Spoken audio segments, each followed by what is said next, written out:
እስካሁን ያወራነው ምንድነው እነዚህ ሰዎች በምንድነው የምንቀርጻቸው? ለብር ብለው ወላጆቻቸውን ገደሉ አይደል? ምንም አላጡም። አባት በደንብ እየሰጣቸው ነው። እናትም ምንም ያጎደለችባቸው ፍቅር የለም ነው እስካሁን የምናየው። ግን ፍርድ ቤት ከገባ በኋላ ታሪኩ ይለወጣል። እነዚህ ሰዎች እውነትም አውሬ ናቸው የሚለውን ነገር ጥያቄ ምልክት እናደርግበታለን። የፍርድ ሂደት ከጀመረ በኋላ ምን ማለት ጀምሩ? እነዚህ ወንድማማቾች ቤተሰቦቻቸውን የገደሉት ራሳቸውን ለመጠበቅ ነው። አባታችን ወይ ይገለናል ወይ እኛ እንገለዋለን፣ ስለዚህ እኛም መረጥን ያሉት ሌላ ታሪክ ማለት ነው። ፍርዱ በተጀመረ ጊዜ አባታቸውን ለመግደሉ መረጃዎችን ሁሉን ነገሮች ያቀርባሉ። ከዛ ወንድም መጀመሪያ ታላቅ ወንድሙ ማለት ነው ላይ አባታቸው በጣም እንደሚበድላቸው ይናገራል። እንደሚበድላቸው ልጅ መምታት ምናምን ሳይሆን ጾታዊ ጥቃት ለልጆቹ ጾታዊ ጥቃት እንደሚያደርስባቸው ይናገራል። ላይ አባትየው ማለት ነው። ከዛ አቃቤ ሕግ ከመቼ ዕድሜ ጀምሮ ሲባል ልክ የላይ ጾታዊ ጥቃት የቆመው ላይ 8 ዓመቱ ሲሆን ነው። ግን ያስታውሳል 4 5 6 7 8 ድረስ አባትየው ለዛ ህፃን ልጅ ጾታዊ ጥቃት አይደለም የሚባለው እኮ አይደለም መድፈር ነው የሚባለው። ምንም እየደፈራቸው ነበረ። የኤሪክ ግን ኤሪክ አሁን 18 ዓመቱ ነው እዚህ ታሪክ ላይ እና ኤሪክ እስከዚህኛው ዓመት ድረስ አባትየው ጾታዊ ጥቃት እያደረገበት ነው። የላይ 8 ዓመቱ ላይ ነው የቆመው። እስካሁን ጊዜ ፍርድ ቤት እስኪቆሙ ድረስ በአባትየው ጾታዊ ጥቃት እየደረሰበት ነበር። ጾታዊ ጥቃት ብቻ ሳይሆን የተለያዩ ቁሳዎችን የወንድ ልጆቹ ብቻ ገብቶሻል ምንላችኋል ልጆቹ ላይ በጣም ብዙ ነገር ነበር የሚፈጽመው። አንድ እንደሚባል መሰካር መጣችና እንትናቸው ናኒያቸው ህፃን ያሉ የሚጠበቃቸው ልጅ አለች አይደለ? ኤሪክ 8 ዓመቱ እያለ መቶ ነግሯታል። አባቴ እዚህ አካባቢ ይነካኛል ብሎ ነግሯታል። አሳይቷት ነበር እና ሄዳ ለእናትየው ሲነግራቸው ዝም ብሎ ነው ልጅ አይደለ ምናምን ብላ ያለፈችው እናትየው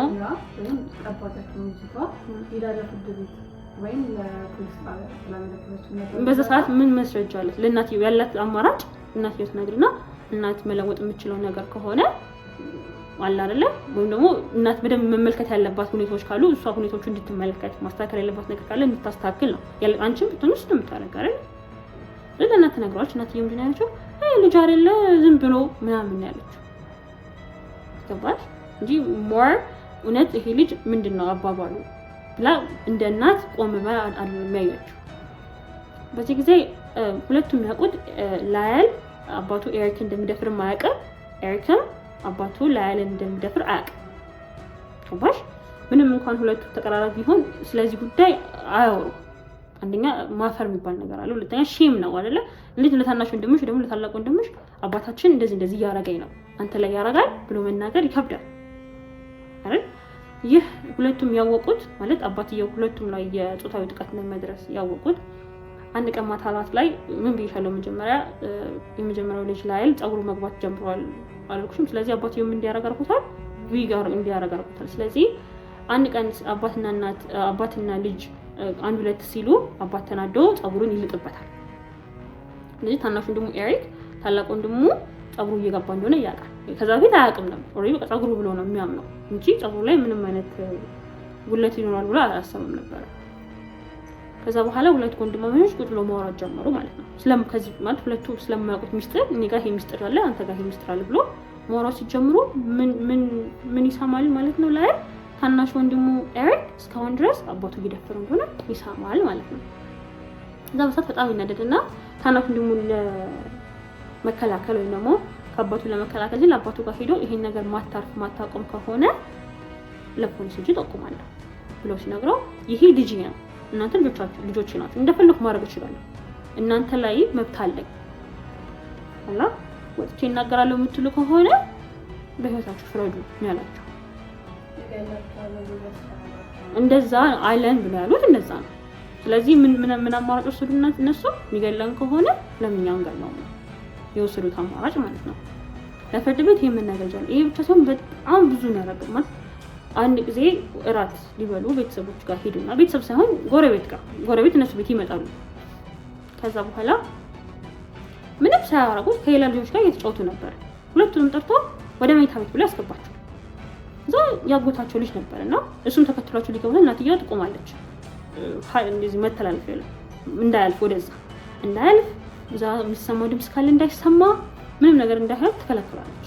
ግን ሲወጡ ሁለቱ ደክሟቸው ሰውነታቸው ድቅቅ ብሎ ነው የወጣው። ያጎትየው ልጅ ምን ሆናችሁ ብሎ አልጠየቀም። የመጠየቅ መብት ያለው ስላልመሰለው ዝም ነው ያለው። በዛ ሰዓት የሚከሰት እንግዲህ ለማሰብ በጣም ከባድ ነው አይደለ? አንዳንድ ሰው ሁለት ጥያቄ ይጠይቃል። አሁን ልጅማቸው ከፍ ካለ ላያል ለምን ስራ ጀምሮ አይወጣም? ለምን ከዚህ መጥፎ ቤተሰብ ለምን ራሱን አያገለም ነበር? እሱ አገለለ ማለት ሙሉ ጥቃት ማለት የሚደርሰው ታናሽ ወንድሙ ላይ ነው። ስለዚህ ያለው አማራጭ ምንድነው? ታናሽ ወንድሙ መጠበቅ። ኢቭን እንኳን አባትየው ታናሽ ወንድሙ ላይ ይሄን አረጋለው ይሄን ያረጋል ብሎ ባይገምትም ሊያረግ ይችላል ብሎ እምነት አለ አይደል? ሊያረግ እኔ ላይ ይሄን ካረጋ እሱ ላይ እንዳያረግ ምንም ነገር አይከለክሉም። ስለዚህ ታናሽ ወንድሙን ለመጠበቅ ስላለበት ኢቭን ኮሌጅ ራሱ ሄዶ ቤተሰቡ መጥቶ ይጠይቃል። ለወንድሙ ነው ማለት ነው። ፍርድ ቤት ነበር ያሉት እና ይህ ነገር እየበዛ ምስካሪ እየበዛ መጣ። አባትየው ሌላ ሴቶችን እንደሚደፍር እነሱ ወንድሞችን ሳይሆን እዛ በሰዓቱ በነበሩ ጎረቤቶች አንዳንድ ህፃኖች ላይ አጉል ቦታ እንደሚነካ አንዳንድ ምስካሪዎች ይመጣሉ ማለት ነው። ማለት እማኝ ታሪካቸው ያመነ ይመጣል። ግማሽ ሰው ደግሞ ምን ጀመረ? አባትና እናታቸው እንደገደለ ሲታወቁ ያመጡት ምንድነው አሉ? የውሸት ወንጀል ማቅለያ አይደለ? ይሄን ያደረግነው ራሳችን ለመጠበቅ ነው የሚል የውሸት ወንጀል ማቅለያ ነው የሚል ሰዎች መጡ ማለት ነው። ግን እነሱ ያቀረቡት ታሪክ ንግሮች እየበዛ መጣ። ምስካሪው እውነታነቱ እያመዘነ መጣ። ከዛም ማለት ጀምሮ እውነት እንኳን አባት ይሄን ቢያረግ ሁለት ልጆች ይሄን ማድረግ መብት የላቸውም። ገባሻ? ምንም እንኳን ቢደፍራቸው፣ ምንም እንኳን ህይወታቸውን ቢያበላሽባቸው፣ ምንም እንኳን ህፃንነታቸው ቢነጥቅባቸው እነሱን የመግደል መብት የላቸውም የሚል ሰዎች ደግሞ መጡ። ከነሱ ውስጥም አንዱ የኪቲ ወንድም ነው፣ አጎታቸው። ገባሽ? ምንም እነሱ አውሬዎች ናቸው፣ ዴቪል ሰይጣኖች ናቸው ማለት ጀመሩ። እና ምንድነው የሚባለው የክስ ሂደታቸው በጣም ረዘመ። በ1990 ተይዘው እስከ 1994 ድረስ ያለ ምንም ፍርድ ያለ ምንም ውሳኔ ልጆቹ እየደከማቸው መጣ። 4 አመት ሙሉ 18 አመት የተያዘው ላይ ስንት አመት ሆነ? 21 ላይ የተያዘው 22 ኤሪክ ነው አይደል? ኤሪክ 22 ሞላ። ሌላ ስንት አመት ሞላ? 25 ሞላ። ፍርድ ቤት ብቻ ሲመላለሱ እና ይህ የፍርድ ቤት ኬዛቸው በጣም ብዙ የሚዲያ ሽፋን አግኝቶ ነበር በሰዓቱ። ይሄም ስልሽ ልክ የፍርድ ውሳኔ የሚሰጥበት ጊዜ ደግሞ የፍርድ ቀጠሮ ያለባቸው ቀን ሰዎች በብዙ ነው የሚቆሙት። ውጪ ላይ በቦዲጋርድ ነው የሚገቡት። ልክ እንደ ታዋቂ ሰው አለ አይደለ? አዎ። እና ብዙ ሰው ሚዲያ ሽፋን አገኘ። ሚዲያ ሽፋን ብቻ ማግኘት ሳይሆን ቲቪ ላይ ትልቅ እንትን መስጠት ጀመሩ። ልክ የእንትኑ ሰዓት ላይ ማሾፍ በእነሱ ራሱ ማሾፍ ጀመሩ። ኤስኤንኤል ታውቂያለሽ አይደለ? ሳተርዴይ ናይት ኦኬ። ኤስኤንኤል እስኪት የሚሰራ የቴሌቪዥን ሾው ነው። ልክ እንደ እኛ ሀገር የለም ፓሮዲ ታውቂያለሽ? አንድ ነገር ይዘው አያሾፉ የሚሰሩ በሱ ተሰሩባቸው። እዛ ፍርድ ቤት ላይ ኦፍ ኮርስ ካሜራማኖች አሉ፣ ይቀርጻሉ፣ ቀጥታ የሚያስተላልፉ ማለት ነው። ኤስኤንኤል ይሄ የቅዳሜ ማታ ሾው ምን ያዘ ማለት ነው? ኤሪክ እየመሰከረ ነበር። አባቱ ምን እንደሚያደርግ እያለቀሰ ነበር። ኤስኤንኤል ምን አደረገ? ሁለት አክተሮችን ታዋቂ አክተሮችን አመጣና ቪዲዮውን እንከተዋለን። ሁለት ታዋቂ አክተሮችን አመጣና አሾፈባቸው በእነሱ። አንዱ አክተር አባቴ ለሚገደልኩት ብሎ ማልቀስ ጀመረ። ይሄ እውነት ነው ያለቀሰው ኤሪክ አይደል? በደሉን አስቦ ህመሙን አስቦ ነው ዘጋ ያለቀሰው። ይሄ ግን አክተር እያሾፈበት ነው፣ ህመሙን ዝቅ አድርጎ እውነት አንተ ሰይጣን ነህ ያረከው ነገር ዝም ብሎ እውነት ይሄ ምንድነው የሚባለው ወንጀልን ለማቅለል ነው እንጂ ይሄን አላረክም፣ ይሄን አባትህ አላረገብህም አይነት አላረግ።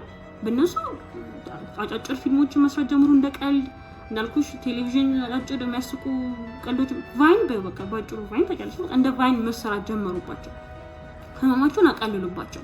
ይሄም ደግሞ ምን ሆነ ማለት ነው? የክስ ሂደታቸው ሞር እንዲራዘም አድርገው ማለት ነው። ስለዚህ በ1995 ሁለተኛ ውሳኔ ወሰናል። አዲስ የፍርድ ቤት ቀጠሮ ማለት ነው። በዛ ሰዓት ግን ያደረጉት እስካሁን ድረስ ኤሪክ እና ላይል የተለያየ ነበር የተሰጣቸው ነበር። ኤሪክ በአንድ ቀን ከተቀጠረ ላይል ደግሞ በሌላ ቀን የተለያየ የፍርድ ሂደት ነበር ሲከታተሉ ነበር። በ1995 ግን ሁለቱንም በአንድ አረጓቸውና ለአንድ አመት የቆየ የፍርድ ሂደት ወሰን በሰዓቱ የትኛውም እንደሚባለው የሚዲያ ሽፋን እንዳይገኝ የትኛውም ጋዜጠኛ መግባት አይችልም እዛ ውስጥ እንደሚባለው ከክሱ ጋር ቀጥተኛ ግንኙነት ከሌላሽ መግባት አይችልም። በፊት ላይ ሁሉም ሰው ነበር የሚገባው። ከዛ በኋላ ምን ተወሰነባቸው? ሰው በመግደልና መረጃ በማጥፋት በሚል 2 ክስ ይመሰረተባቸውና ሙሉ እድሜያቸውን እስር ቤት እንዲያሳልፉ ይወሰነባቸው ያለምንም ይግባኝ ማለት ነው። በዛ ሰዓት ላይ ጃጁ ምንድን ያለው ወይም ደግሞ ምንድነው ጃጁ በአማርኛ እናቴ ዳኛው ምን ይላቸዋል? ይህ አባቴ ላይ ሬፕ አድርጎኛል፣ ደፍሮኛል፣ አባቴ ላይ ሴክሹዋሊ ወይም ደግሞ ጾታዊ ጥቃት አድርሶብኛል የሚለው ነገር እንዲነሳ አልፈቀደም። ያየው ገላቸዋል፣ ብሩን በዚህ አጥፋቸዋል። የገደላችሁት ለምንድን ነው? ለብር ነው፣ ለመውረስ አለ አይደል? 14 ሚሊዮን የተጣራ ገቢ ያለው አልኩሽም አለው ብር እና እሱን ለመውረስ ነው ያለው ዳኛው። ስለዚህ ሁለቱም እስር ቤት ሙሉ እድሜያቸውን እንዲያሳልፉ ይፈረድባቸዋል ያለምንም ይግባኝ ጥያቄ በ2001 እና በ2005 ይግባኝ ጠይቀው ነበር፣ ግን ፍርድ ቤት ውድቅ አድርጎባቸው ይታይልኝ ብለው ማለት ነው። ስለዚህ አሁን እሱ ያቀረቡት ምስክሮች እንዳለ ያመጣችሁት ወንጀል እንትናችሁን ለማቅለል ነው፣ ኬዛችሁን ለማቅለል ነው። የገደልነው ራስ ለመጠበቅና ራስን ለመጠበቅ የምትፈጽሙ የወንጀል ድርጊትና ለብር ብለሽ ወይም ደግሞ ግሪድ ለስግብግብነት ብለሽ የምትፈጽሙ የወንጀል ድርጊት አንድ አይደለም። ሁለቱም በአንድ ሚዛን አይቀመጡም። ስለዚህ ዳኛውም ይሄን ተቀባይነት አላለው። ራሳችሁን ለመጠበቅ አይደለም። ራሳችሁን ለመጠበቅ ቢሆን ለምን ምን የሚባለው የውሸት ፖሊስ ጋር ደውላችሁ ለምን አላረለ ምንድነው የሚባለው ምንድነው የሚባለው ሸፋፈናችሁት። ለምን ሸፋፈናችሁት? እንደዛ ከሆነ ለምን አልወጣችሁም? መጀመሪያ ለምን አባቴ ይሄን አደረሰብኝ ብላችሁ ለምን ከመጀመሪያው አልወጣችሁም? ለምን የሆነ ፕሮሰስ መሄድ አስፈለገ ብሎ አላመናቸውም ነበር። ምንም እንኳን ያቀረቡት ምስክሮች፣ ምንም እንኳን ያቀረቡት መረጃዎች እውነት አባት ያሃን በጣም መጥፎ ሰው መሆኑን የሚገልጽ እንኳን ቢሆን ዳኛ መስማት አልፈልግም። አርገታቸዋል። ስለዚህ በ1995 ይወሰንባቸውና አንድ አመት በ1995 ግማሽ ላይ ነውና ከግማሽ አመት አብረው ተቀምጠው 1996 ላይ ሁለቱም የተለያየ እስር ቤት ይሄዳሉ። አንድ እስር ቤት አይደለም ያሰራቸው፣ የተለያየ እስር ቤት ነው። ወንድሞች ለብዙ እነዚህ ሁለት ወንድሞች ለብዙ አመታት ሁለቱን አልተያዩ፣ ድምጻቸውን አልተሰማሙ። እንደምሽ በጣም እንዴት ቅርብ ነበር ሁለቱም፣ እንደ ወንድም ብቻ ሳይሆን እንደ ቤስት ፍሬንድ፣ እንደ ሚስጥረኛ ላይል ታናሽ እንደምን እንደመጠበቅ እንዳለበት አለ አይደል? በጣም ነው የሚዋደዱት። እንዳልኩሽ ብዙ ነገር አብረው አሳልፈዋል። ሁለት እስር ቤት ላይ ከተቷቸው፣ ሁለት የተለያየ ሰው በጭራሽ ተቀራራቢ ያልሆነ ማለት ነው። በዚህ ሰዓት ሁለቱም እስር ቤት ሆነው ትዳር ይዛሉ። በ1999 ላይ የመጀመሪያ ሚስቱን አናን ጋር ይጋቡና እዛው እስር ቤት መጋባት እንዳልኩሽ የመጀመሪያ ኬዙ ምን አግኝቷል? ብዙ የሚዲያ ሽፋን አግኝቷል ነበር በዛ ሰዓት ላይ። አሁን ላይ እንደውም ማን ነው እስር ቤት ላይ ሆነሽ ፎቶ ሲለቀቅ አንዳንድ ሴቶች እንወድሃለን ከወጣህ እንደዚህ እናደርግልሃለን በዛ እስር ቤት ውስጥ ሚልኩ ብር ሚልኩ ምናምን ሴቶች አሉ። ከነሱ ውስጥ አንዷ ነች እና አናን ያጋባታል። ከሚልኩ ውስጥ አንዷ ነበረች እና እሷን መርጦ ያጋባትና 2001 ላይ ይፋታሉ። ለሌላ ሴቶች ሌላ ደብዳቤ እያላከብኝ ነው፣ ቺት እያደረገብኝ ነው ይፋቱና ሁለተኛ ሚስቱን ያገባል 2001 ላይ። በዚህ ሰዓት ኤሪክ በ1999 ከሚስቱ ታሚ ጋር ይተዋወቁና 2005 ላይ ይጋባሉ። ስለዚህ አሁን ሁለቱም ባለትዳር ናቸው ማለት ነው። እና ይህን ኬዝ ሞር አሁን ላይ ለሚዲያ እንዲወጣ ያደረገው ነገር ከወራቶች በፊት አባትዬ ይሰራል ብዬሽ ነበር። መጀመሪያ የሚውዚክ ኢንዱስትሪ ውስጥ አርሲኤል ውስጥ ይሰራል ነበር ብዬሽ ነበረ። እዛ ውስጥ አንድ የሚታወቅ ግሩፕ አለ፣ ቦይ ባንድ፣ የስፓኒሽ ቦይ ባንድ ማለት ነው። አሁን እንደ ቢቲኤስ ነው እንደምንለው። ከነሱ ውስጥ አንዱ ልጅ በቅርቡ ምን አወጣ? ሆዜ ወይ ደግሞ አባትየው ሆዜ መናንደስ እኔንም ጾታዊ ጥቃት አድርሶብኛል የሚል አዲስ ክስ አወጣ በቅርቡ። ይሄ ክስ መልሶ ፍርድ ቤት እንዲያይ ያደረገው ይሄ ነው ማለት ነው። ምን ላይ በክስ ሂደቱ ላይ እዛ ቦይ ባንድ ውስጥ ወይ ደግሞ የወንዶች ግሩፕ ውስጥ ይዛለ አሁን ያልኩሽ ልጅ 16 አመቱ ነው። እዛ ሆዜ ምን ይለዋል? ና እዛው ኒው ጀርሲ ባሉበት ሰዓት ሙዚክ ናና ቤቴ ለምን አንድ ለታንድ ነው እዛው ቤተሰብ ያስተዋውቃለሁ እዛው ደግሞ ሌላ ታዋቂ ዳይሬክተር ይመጣል ያንተም ለወደፊት አሪፍ ይሆንልሃል ብሎ ወደ ቤት ይጋብዟል ይሄን ደግሞ ማንንም ማሳለፍ አይፈልግም አይደል የዛ የሙዚክ ኢንዱስትሪ አንድ ሰው ናና ቤቴ አንድ ነገር አስተዋውቅሻለሁ ብትይ እሺ የምትይ ዛሽ ብሎ ቤቱ ይሄዳል ኒው ጀርሲ ያለው ቤቱ ማለት ነው ከዛ ሲሄድ ብዙ ሰው የለም ያለው ሆዜና አንድ ሰው ብቻ ነው ያለው ማያውቀው ሰው ከዛ ይቀመጣል ወይን ይቀዱለታል ወይን መጠጣት ይጀምራል ከዛ በኋላ ምንም ነገር ያስታውሰው ሲነሳ ከዚህ በታች ያለው አካሉ በጣም እንደሚያመው መራመድ እንደማይችል ወገቡ በጣም እንደሚወጋው ነው ያስታውሰው ይህ ነገር በቃ ምናልባት ስለተኛው አጉል ቦታ ስለተኛው ነው ብሎ እንጂ ወሰደው እውነት ሆዜ የሆነ ነገር አድርጎኛል ብሎ አይደለም ይወሰደው ከጊዜ በኋላ ግን ይህ ነገር አእምሮ ላይ አዳዲስ ትውስታዎች ከጊዜ በኋላ አዳዲስ ትውስታዎች መጥቶች